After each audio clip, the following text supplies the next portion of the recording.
వి gold trusted gold buyers తాకట్టులో ఉన్న బంగారాన్ని విడిపించి ఈ రోజు ఉన్న మార్కెట్ ధరకే కొనబడును. మరిన్ని వివరాలకు సంప్రదించండి 77107720. వేసవి సెలవులు ముగియడంతో విద్యార్థులు బడిబాట పట్టారు. ఇప్పటికే ఉమ్మడి వరంగల్ జిల్లా వ్యాప్తంగా బడి గంటలు మోగాయి. పాఠశాలలో ఉన్నటువంటి విద్యార్థులు కూడా ఇక్కడ పాఠశాలకు చేరుకుంటున్నటువంటి పరిస్థితి. ఇప్పటివరకు ఆడుతూ పాడుతూ కాలం గడిపినటువంటి విద్యార్థులు మళ్ళీ ఒక బాధ్యతగా భుజాన పుస్తకాలు వేసుకుని పాఠశాలకు వెళ్లాల్సినటువంటి పరిస్థితి కనిపిస్తుంది. ఇప్పటి వరకు ఉమ్మడి వరంగల్ జిల్లాలో 3770 పాఠశాలలు ఉన్నాయి. అందులో 2,42,550 మంది విద్యార్థులు కూడా విద్యను అభ్యసిస్తున్నారు. ప్రస్తుతం మనం హనుమకొండ జిల్లాలోని మర్కజీ పాఠశాలలో ఉన్నాము. విద్యార్థులకు కూడా ఇక్కడ టీచర్లు కూడా ఘన స్వాగతం పలికారు. ఎందుకంటే ఒక చారిత్రక నేపథ్యం ఉన్నటువంటి పాఠశాల కావడంతో ఇక్కడికి వచ్చేటువంటి విద్యార్థులకు పాఠశాల మీద ఆసక్తి కలగడంతో పాటు ఇంటి దగ్గర కంటే పాఠశాలలో కూడా ఒక మంచి వాతావరణం ఉంటుందన్నటువంటి ఒక కాన్సెప్ట్తో పాఠశాలలో ఉన్నటువంటి ఉపాధ్యాయులు విద్యార్థులకు స్వాగతం పలికారు. ప్రస్తుతానికి మర్కజీ స్కూల్లో మనం ఉన్నాము. ఇక్కడ విద్యార్థులు కూడా ఒక ఎంతో సంతోషంగా వస్తున్నటువంటి పరిస్థితి. ఇక్కడ అడ్మిషన్స్ కూడా కొత్తగా అవుతున్నటువంటి నేపథ్యంలో కూడా టీచర్లు ఇక్కడ ఉపాధ్యాయులు కూడా అడ్మిషన్స్ కోసము ఎదురు చూస్తున్నటువంటి పరిస్థితి. కొత్త విద్యార్థులు ఇక్కడికి వస్తున్నటువంటి పరిస్థితి. ఇప్పటికే ఇక్కడ నో అడ్మిషన్ బోర్డు కూడా పెట్టాల్సినటువంటి పరిస్థితులు అయితే కనిపిస్తున్నాయి. ఇప్పటికే బడిబాట కార్యక్రమాలను కూడా విజయవంతంగా పూర్తి చేసుకున్నటువంటి ప్రభుత్వ పాఠశాలలు కూడా అడ్మిషన్స్ కూడా వెల్లువెత్తుతున్నటువంటి పరిస్థితి కనిపిస్తుంది. ప్రస్తుతానికి మర్కజీ పాఠశాలలో కూడా ఎట్లాంటి పరిస్థితులు ఉన్నాయి ఒకసారి మనం మేడం అడుగుదాము. నమస్తే మేడం. ఇప్పటి వరకు ఇక్కడ మర్కజీ పాఠశాల అంటేనే నో అడ్మిషన్ పెట్టేటువంటి పరిస్థితి కనిపిస్తుంది. ఎక్కువ విద్యార్థులు కూడా ఇక్కడికి రావాలంటే కూడా రెఫరెన్స్లు చేసేటువంటి స్థాయి కనిపిస్తుంది. ఎట్లుందమ్మా ఇక్కడ? ఇక్కడికి రావడానికి చాలామంది ఇంట్రెస్ట్ చూపిస్తున్నారు సార్. మన ప్రైమరీ స్కూల్లో పిల్లలు కూడా ఇక్కడికే వస్తున్నారు. వేరే పిల్లలు కూడా చాలామంది ఇక్కడ రావడానికి మొగ్గు చూపుతున్నారు. ఇక్కడ స్టడీ బాగుంది, రిజల్ట్ కూడా బాగుంది, నిష్ణాతులైన ఉపాధ్యాయులు ఉన్నారు, మరియు ఎన్సీసీ ఉంది, ఇక్కడ వొకేషనల్ కోర్సెస్ ఉన్నాయి. ఇలా ఈ పాఠశాలకి గొప్ప చరిత్ర కూడా ఉంది. అందువల్ల ఎక్కువ మంది ఇక్కడికి రావడానికి మొగ్గు చూపుతున్నారు. ఒక ఎంతో చారిత్రక నేపథ్యం ఉన్నటువంటి పాఠశాలలో కూడా ఇక్కడ చాలా వరకు పేరెంట్స్ కూడా ఎంతో ఎంథ్యూజియాజంగా కూడా ఉంటున్నటువంటి పరిస్థితి. ఒకసారి అడ్మిషన్స్ కోసం కూడా సిద్ధంగా ఉన్నారు, అడ్మిషన్స్ ఫుల్ఫిల్ చేయడం కోసం. నమస్తే సార్. ఇక్కడ ప్రభుత్వ పాఠశాలకు రావాలంటే కొంతమంది భయపడుతూ ఉంటారు, కానీ మర్కజీ స్కూల్ రావాలంటే కూడా పేరెంట్స్ కూడా ఉత్సాహంగా ఒక రెఫరెన్స్ కూడా ఉపయోగించేటువంటి స్థాయి ఎట్లా ఉంది సార్ ఇక్కడ? ఈ ప్రభుత్వ మర్కజీ పాఠశాలకి చాలా ఘనమైన చరిత్ర ఉందండి. ఇక్కడ ప్రొఫెసర్ జయశంకర్ గారు ఈ పాఠశాల చదువుకొని కాకతీయ విశ్వవిద్యాలయానికి వైస్ ఛాన్సలర్గా పనిచేశారు. అట్లాగే తెలంగాణ ఉద్యమానికి ఒక వెన్నెముకగా ఉన్నారు. తెలంగాణ సిద్ధాంతకర్తగా దేశవ్యాప్తంగా ప్రచారం పొంది ఉన్నారు. అటువంటి మేధావుల్ని బయట సమాజంలో ఉన్నటువంటి పాఠశాలకి అటువంటి చరిత్ర ఉన్నది కాబట్టి ఈ పాఠశాలలో చదువుకోవడానికి చదివించడానికి తల్లిదండ్రులు ఉత్సాహంగా ముందుకు వస్తూ ఉన్నారు. అందుకని మేము ఈరోజు మా స్కూల్ యొక్క రిజల్ట్ కూడా చూస్తే లాస్ట్ ఇయర్ 94% రిజల్ట్ ఉంది. 10th క్లాస్ హైయెస్ట్ వచ్చేసి 547 మార్క్స్. అట్లాగే 500+ పైన కూడా దాదాపు 10 మంది దాకా పిల్లలు ఉన్నారు. సో లాస్ట్ ఇయర్ 3 సెక్షన్లు 10th ABC 3 సెక్షన్లు 150 మంది పిల్లలు పరీక్షలు రాస్తే 143 పాస్ అయ్యారు. సో అటువంటి రిజల్ట్ ఉంది కాబట్టి పేరెంట్స్ ఇక్కడ జాయిన్ చేయడానికి ఉత్సాహంగా ఉన్నారు. అంటే ఇప్పుడు అడ్మిషన్స్ డైరెక్ట్ వేరే క్లాసులు తీసుకుంటున్నారా లేకపోతే మొదటి నుండి తీసుకుంటున్నారా సార్? ఏ తరగతిలో వచ్చినా తీసుకుంటారా? Except 10th class, 6th to 9th class almost అన్ని క్లాసులకు అడ్మిషన్ తీసుకుంటాం. 9th 10th మాత్రం కాస్త పరిశీలించి తప్పనిసరి అయితే తీసుకుంటాం. 10thలో కానీ 9thలో కానీ 8thలో కానీ 3 సెక్షన్లు ఇప్పటికే ఉన్నాయి. బట్ అడ్మిషన్స్ లేనట్టే. అయినా సరే వాళ్ళు వస్తే కనుక అవసరాన్ని బట్టి అవకాశాన్ని బట్టి చూస్తాం. Thank you. ఇక్కడ మర్కజీ స్కూల్కి వచ్చేసరికి కూడా టీచర్స్ అలాగే పేరెంట్స్ ఒక సమన్వయం అయితే వీళ్ళలో కనిపిస్తుంది. ఆ సమన్వయం అనేది ఉన్నతమైనటువంటి లక్ష్యాలు సాధించడానికి కూడా ఉపయోగపడుతుందని చెప్పొచ్చు. ప్రస్తుతానికైతే ఇక్కడ ప్రిన్సిపల్ గారు ఇక్కడ జీవి రావు సార్ గారు మనతో ఉన్నారు. ఒక్కసారి మనం మాట్లాడేటువంటి ప్రయత్నం చేద్దాం. నమస్తే సార్. నమస్తే సార్. మర్కజీ స్కూల్ అనగానే ఒక ప్రెస్టేజియస్గా పేరెంట్స్ కూడా ఫీల్ అవుతున్నారు. ఇప్పుడు వాళ్ళతో మాట్లాడిన తర్వాత కూడా చాలా ఆసక్తిగా అనేక విషయాలు చెప్తున్నటువంటి పరిస్థితి. మీ ఎఫర్ట్ ఏందనేది కూడా ఇందులో మాకు కనిపిస్తుంది సార్. మీ నిజాయితీ, మీ నిబద్ధత అనేది, పిల్లల ఆలోచన విధానము. మీరు దాదాపు 500 మార్కులకు పైన సాధించినటువంటి విద్యార్థులే ఇక్కడ ఎక్కువగా ఉన్నారంటే ఆలోచించవచ్చు. ఎట్లా ఉంది సార్ పరిస్థితి ఇక్కడ? అందరికీ నమస్కారం. మర్కజీ పాఠశాలకు చాలా ఘనమైన చరిత్ర ఉంది.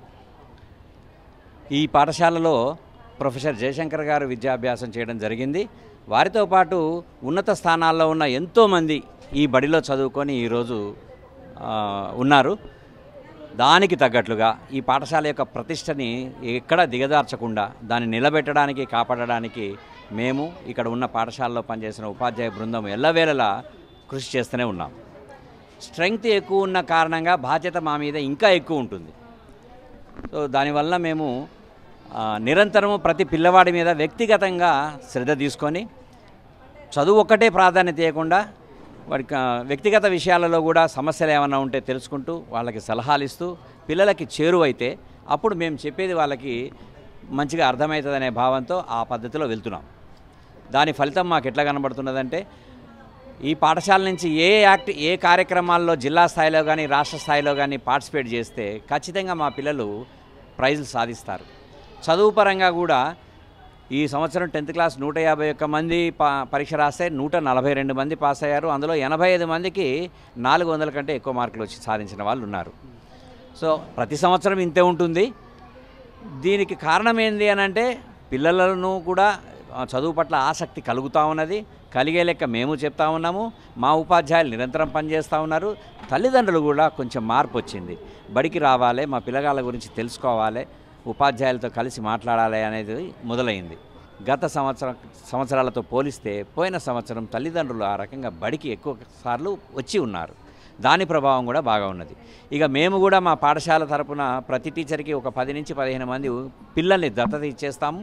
రోజు ఉదయం 5 గంటలకే వాళ్ళు ఫోన్ కాల్ చేస్తూ ఉంటారు, లేచి చదువుకోమని చెప్తారు. చదువుతున్నట్లుగా ఫోటో చూసి పెట్టమంటారు. ఒక 10 నిమిషాలు ఆగి మళ్ళీ ఒకసారి వాళ్ళు ఫోన్ మాట్లాడి నిద్రపోయే అవకాశం ఉంది కాబట్టి 10 నిమిషాల తర్వాత పావు గంట తర్వాత కూడా మళ్ళీ ఫోన్ చేసి ఫోటోలు పెట్టాలని, చేసి చదువుతున్నానని, బడికి వచ్చినాక నేను ఇది చదివినని చూపించాలని ఇట్లాంటివి చేస్తూ ఉన్నాం గత సంవత్సరం నుంచి. కాబట్టి పిల్లలతో తల్లిదండ్రులను అందరికీ కూడా ప్రభుత్వ పాఠశాలల పట్ల ఆసక్తి ఏర్పడతా ఉన్నది. సార్, ఇప్పుడు ప్రైవేటు పాఠశాలల్లో కొద్దిగా ఏంటంటే ఇన్ఫ్రాస్ట్రక్చర్ మాత్రమే ఎక్కువ డెవలప్ చేసుకుంటూ పిల్లల ఫీజుల మీద ఎక్కువ దృష్టి పెడుతున్నటువంటి పరిస్థితి, ఎందుకంటే మెయింటెనెన్స్ కోసం. కానీ ఇక్కడ ఎట్లాంటి కొన్ని ఇబ్బందికర పరిస్థితులు ఉన్నప్పటికీ కూడా ప్రభుత్వ పాఠశాలల్లో ఇంత ఒక మెచ్యూర్డ్ మైండ్ సెట్ తోటి పిల్లలు అంటే మీ జీవితాన్ని, మీ పిల్లల జీవితాన్ని ఎంత ఆలోచిస్తుంటారో ఈ స్కూల్లో చదివేటాన్ని అందరి పిల్లల మీద అంత దృష్టి పెడుతున్నట్టుగా మీ యొక్క నియమబద్ధ సమయపాలన అనేది మాకు అర్థమవుతున్నది సార్. ఇక్కడ కొంతమంది కూడా ఎందుకంటే పూర్తిగా వాష్రూమ్స్ అవి ఇవన్నీ మనకి ఇబ్బందులు ఉన్నాయి సార్ ఇక్కడ ఏమన్నా? ఎందుకంటే ప్రభుత్వ పాఠశాలలో కొన్ని సమస్యలు ఉన్నాయి అంటున్నారు. మీకున్నటువంటి ఇబ్బందులు ఏంటి? ఒకవేళ ఉంటే ప్రభుత్వాలకు ఏం విజ్ఞప్తి చేస్తారు? ఎందుకంటే ఇంత గొప్ప స్కూళ్లను ఇక్కడ మనం తీర్చిదిద్దాల్సినటువంటి బాధ్యత కూడా ప్రభుత్వాల మీదనే ఉంటుంది. కాబట్టి ఇంకా మెరుగైన వసతులు కల్పిస్తే ఇక్కడ ప్రైవేటు పాఠశాలలు కూడా క్లోజ్ చేసుకోవాల్సినటువంటి పరిస్థితికి ఇది ఒక స్కూల్ అద్దం పడుతుందంటగా మాకు అనిపిస్తుంది. ఇప్పుడు మీరు ఏం చెప్పదలుచుకుంటున్నారు సార్ ఇక్కడ వసతుల మీద? వసతుల పరంగా కనీస వసతులు అయితే ఉన్నాయి, కాకపోతే కొద్దిపాటి అడ్జస్ట్మెంట్ కూడా జరుగుతూ ఉన్నది. ఎట్లా అంటే టాయిలెట్స్ ఇక్కడ 700 మంది హై స్కూల్లో కానీ 350 మంది ప్రైమరీ స్కూల్లో కానీ చదువుతున్నారు, సుమారుగా 1000 మంది పైగా. కానీ ఇంతమందికి సరిపోను టాయిలెట్స్ అవకాశం లేదు. ప్రభుత్వము కట్టాలని అవి నిర్మించాలని ప్రయత్నం చేసినా స్థలం లేదు ఇక్కడ. సో అది ప్రధానమైన సమస్య. ఆ స్థలం లేకపోవడం అనేదే ఇది అభివృద్ధికి అవకాశం లేని పరిస్థితులలో ఉన్నది. మరి దీన్ని ఎట్లా ఓవర్కమ్ చేస్తారు సార్?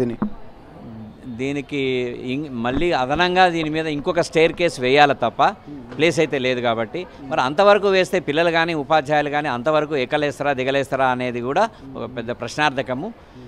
కాబట్టి దీనిలో ఉన్న ప్రాథమిక పాఠశాలని హై స్కూల్ రెండింటిని స్ప్లిట్ చేసి వేరు చేసి ఒక పాఠశాలను ప్రాథమిక పాఠశాలకి దగ్గరలో ఉన్న మరో ప్రాంగణంలోకి కనుక మెర్జ్ చేయగలిగితే అప్పుడు హై స్కూల్ వరకు ఇదంతా కూడా పూర్తి స్థాయిలో సరిపోతుంది.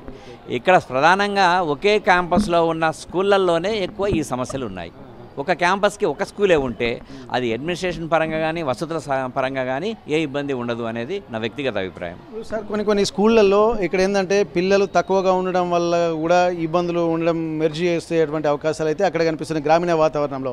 మరి ఎందుకు సిటీలోకి వచ్చేసరికి ఇట్లాంటివి ఇక్కడ మెర్జ్ అంటే వేరే దగ్గర ఎందుకు పెట్టట్లేదు అనుకోవచ్చు? ఎందుకంటే అక్కడ పిల్లలు లేకనేమో మెర్జ్ చేస్తున్నారు, ఇక్కడ పిల్లలు ఎక్కువ అయిపోయినాక కూడా మరి ఎందుకు ఇనిషియేషన్ తీసుకోలేకపోతున్నారు? అంటే ప్రభుత్వాల దృష్టిలో లేకనా, చెప్పేవాళ్ళు లేకనా?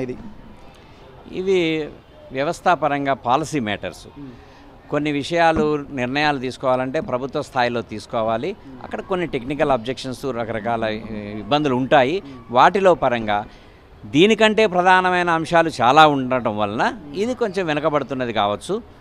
కానీ మనసు పెట్టి చేయదలుచుకుంటే మాత్రం పట్టణ ప్రాంతాల్లో కూడా కొన్ని పాఠశాలలను మెర్జ్ చేసేదానికి అవకాశం ఉంది, చేయవచ్చు. ఓకే సార్, ఇప్పుడు మీరు ఇంత ఒక్కొక్క పిల్లాడి మీద ఇంత కాన్సన్ట్రేషన్ మీరు చేస్తున్నప్పుడు ఒక విద్యాశాఖకు సంబంధించి కూడా అధికారులు కూడా ప్రతిదీ కాన్సన్ట్రేషన్ పెట్టి స్పాంటేనియస్ డెసిషన్ తీసుకునే విధంగా కూడా కొన్ని అక్కడ స్థానిక అధికారులకు కూడా అధికారాలు ఇస్తే ఇంకా బాగుంటుందేమో అని మాకు అనిపిస్తుంది. ఇది అంటే అధికార వికేంద్రీకరణ చాలా మంచిదే, కానీ వాటి వల్ల కొంత స్వార్థపరంగానో అవినీతి పరంగా కూడా జరిగేదానికి కూడా అవకాశాలు ఉంటాయి. సరే, అది ఎక్కడైనా ఉండొచ్చు కానీ కొద్దిగా ఎక్కువ ఉంటాయి. మరి ఆ ఉద్దేశంలో అది అందరికీ సాధ్యం కాదు. ఆ కింది స్థాయి దాకా వికేంద్రీకరణ చేయడం అనేది సాధ్యం కాదు. అయితే ఇక్కడ గమనించాల్సిన అవసరం ఏంటంటే ఇక్కడ లేని విధంగా ఇక్కడ ఒక మంచి వాతావరణం అయితే ఉంది. నగరం నడిబొడ్డున ఉంది. ఒక చారిత్రక నేపథ్యం ఉంది. ప్రొఫెసర్ జయశంకర్ సార్ సిద్ధాంతకర్త, తెలంగాణ ఉద్యమకర్త, సిద్ధాంతకర్త లాంటి వ్యక్తులు ఉన్నటువంటి చదివినటువంటి పాఠశాల. అట్లాంటి ఇన్స్పిరేషన్తో కూడా ఎంతోమంది వస్తున్నారు. ఇక్కడ 500కు పైగా ర్యాంకులు సాధించడం అంటే ప్రభుత్వ పాఠశాలలో మామూలు విషయం కాదు. అట్లాంటిది అంత ఎఫర్ట్ పెట్టి ఉదయం 5 గంటల నుండే ఇక్కడ మానిటరింగ్ చేస్తున్నారు. పిల్లల్ని కూడా దత్తత తీసుకున్నటువంటి పరిస్థితే కనిపిస్తున్నటువంటి సూచనలు కూడా ఇక్కడ చేస్తున్నారు. అంటే ఇట్లాంటి మంచి ఎన్వైరన్మెంట్ ఉండడం వల్ల కూడా, ఎక్కువ క్రౌడ్ ఉండడం వల్ల కూడా విద్యార్థులు అలాగే టీచర్లు కూడా కొంత ఇబ్బంది పడేటువంటి పరిస్థితి. ప్రైమరీ స్కూల్ అలాగే హై స్కూల్ ఉండడం వల్ల కూడా కొంత ఇబ్బందికర వాతావరణం అయితే ఉంటుంది. ఎందుకంటే ఇక్కడ ర్యాంకులు వస్తున్న కొద్దీ ఫ్లోటింగ్ కూడా ఎక్కువగానే ఉంటుంది. ఇక్కడ 1000 మందికి పైగా విద్యార్థులు కూడా ఇక్కడ చదువుతుండడం కూడా కొంత ఇబ్బందికర వాతావరణమే అని చెప్పి అంటున్నారు. దీంట్లో ఇక్కడ ప్రైమరీ స్కూల్ని అలాగే హై స్కూల్ని రెండు వేరు చేయగలిగి ఒకే క్యాంపస్లో ఇక్కడ హై స్కూల్ని నిర్వహించగలిగితే ఇబ్బందికర పరిస్థితుల నుంచి ఉపశమనం పొందవచ్చు. ఎందుకంటే అన్ని రకాలుగా మానసికంగా విద్యార్థుల్ని సంసిద్ధుల్ని చేసుకుంటూ ఉన్నతమైనటువంటి లక్ష్యాల వైపు నడిపిస్తున్నటువంటి ఉపాధ్యాయులు ఉండడం అనేది ప్రభుత్వ పాఠశాలకు ఒక వరం లాంటిది. అట్లాంటి దాన్ని ఖచ్చితంగా ఉపయోగించాలంటే మాత్రం మెరుగైనటువంటి వసతులు, ఇన్ఫ్రాస్ట్రక్చర్ని డెవలప్ చేయాల్సినటువంటి అవసరం ఉంటుంది. కాబట్టి దీన్ని ప్రభుత్వ అధికారులు కూడా ప్రత్యేకమైనటువంటి శ్రద్ధ తీసుకోవాల్సినటువంటి అవసరాన్ని అయితే ఇక్కడ గుర్తు చేస్తున్నటువంటి పరిస్థితి. హనుమకొండ మర్కజీ స్కూల్ నుండి కెమెరా పర్సన్ వంశీతో వెంకటరత్నం, RTV వరంగల్. ఇండియా పాకిస్తాన్ తాజా అప్డేట్స్ కోసం డౌన్లోడ్ చేసుకోండి RTV లైవ్ యాప్.